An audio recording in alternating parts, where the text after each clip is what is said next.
안녕하세요. 중요한 경제와 금융용어를 해설해드리는 머니 부모의 머니 사전입니다. 중앙은행이 전자화폐를 발행하는 시대가 왔습니다. 전자화폐를 통화로 이용하는 시대가 곧 닥칠 것으로 보입니다. 이에 앞서 전반적인 용어를 알아둘 필요가 있습니다. 그래서 머니 부모가 정리해 드리겠습니다. 보시는 것은 IMF의 디지털 커런시 관련 전자화폐 관련 보고서입니다. 중앙은행이 발행하는 전자화폐 관련 이슈를 점검하시려면 별도의 컨텐츠를 확인하시고요. 여기서는 주요 용어만 점검해 드리겠습니다. 먼저 가상화폐라는 용어가 있습니다. 영어로는 Virtual Currency, 지폐나 동전 등 실물화폐에 대비되는 개념으로 가상적인 세계에 있는 화폐다, 이런 뜻입니다. 전자적으로 만들어진 가상현실 속의 화폐를 통칭해서 가상화폐, 이렇게 얘기를 합니다.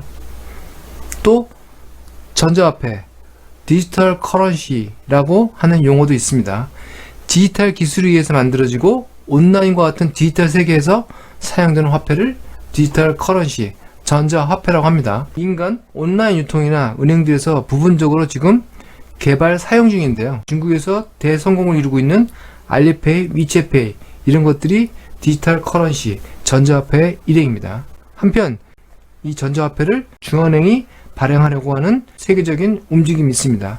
중앙은행이 기존 통화를 대체하거나 통화 정책의 목적으로 직접 만든 것이 중앙은행 전자화폐, Central Bank Digital Currency, 약자는 CBDC가 되겠습니다. 이런 용어가 앞으로 많이 나올 겁니다. 기억해 두시기 바랍니다. 그리고 최근 10년 새 여러분들이 굉장히 많이 들어본 용어가 암호화폐, 블록체인, 비트코인 이런 용어가 될 것입니다.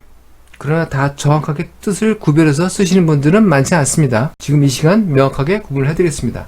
암호화폐, 영어로는 크립토커런시라고 합니다. 디지털 화폐에 암호화 기술이 구현돼서 복제나 위조가 불가능한 디지털 화폐입니다.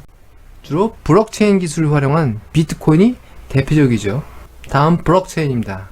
블록과 체인의 합성어입니다. OECD의 연구 보고서가 나올 만큼 블록체인은 굉장히 중요한 기술입니다. 어떤 거래를 다자간에 확인하고 승인하면서 기록하는 디지털 원장 기술입니다. 수많은 참여자가 확인한 거래 블록을 체인과 같이 누적적으로 기록해서 복제나 위조가 어렵게 만들었습니다. 하나의 원장에 집중 기록하고 통제하는 것이 아니라 참여자들이 동시에 기록하는 Distributed Ledger, 분산 원장이라고도 하고, 중앙에서 누군가 거래를 매개하거나 조정할 필요가 없는 탈중앙 통제가 특징입니다. 참여자 간의 직접적인 거래 처리로 국제 간 자금 송금의 저비용, 시간을 절약할 수 있다는 장점이 있습니다. 국제 간 자금 송금의 미래 수단으로 개발이 진행되고 있습니다. 그러나 가장 큰 문제점이 있습니다. 모든 거래 기록이 암호화되기 때문에 그 익명 속으로 범죄자금 은닉이나 탈세 등 사회 부정적인 음성 거래에 이용될 수 있는 확률이 큽니다. 실제로도 이런 문제 때문에 주요국에서 거래를 금지하거나 규제를 두고 있는 경우가 많습니다. 블록체인과 관련된 것이 비트코인입니다. 2009년 나카모토 사토시라는 이름의 블록체인과 비트코인에 대한 논문을 발표했습니다. 나카모토 사토시가 누구인지는 아직 미스테리로 남아있습니다. 이 비트코인은 블록체인의 거래 기록을 마지막 승인하는 보상으로 개발한 전자화폐입니다. 블록체인이 거래가 마무리될 때마다 시스템에서 퀴즈를 제시하고 이를 해결하는 참여자에게 전자화폐 비트코인을 보상으로 시스템이 제공합니다. 이 과정을 마이닝이라고 합니다. 한편 이 시스템은 총 발행 가능 비트코인 개수를 2100만 개로 한정했습니다. 현재 법정 통화와는 다르게 가치의 희소성, 제한성, 인플레이션을 방지하기 위한 방법 중에 하나였죠. 이 마이닝이 진행될수록 퀴즈의 난이도가 어려워지는 것으로 알려지고 있습니다. 현실 거래에서 비트코인은 가치가 굉장히 급변동을 하면서 교환수단, 가치저장수단보다는 투자수단으로 활용되는 경향이 있습니다. 미국, 중국 등 상당 국가에서 비트코인은 거래 제한 및 규제 중입니다.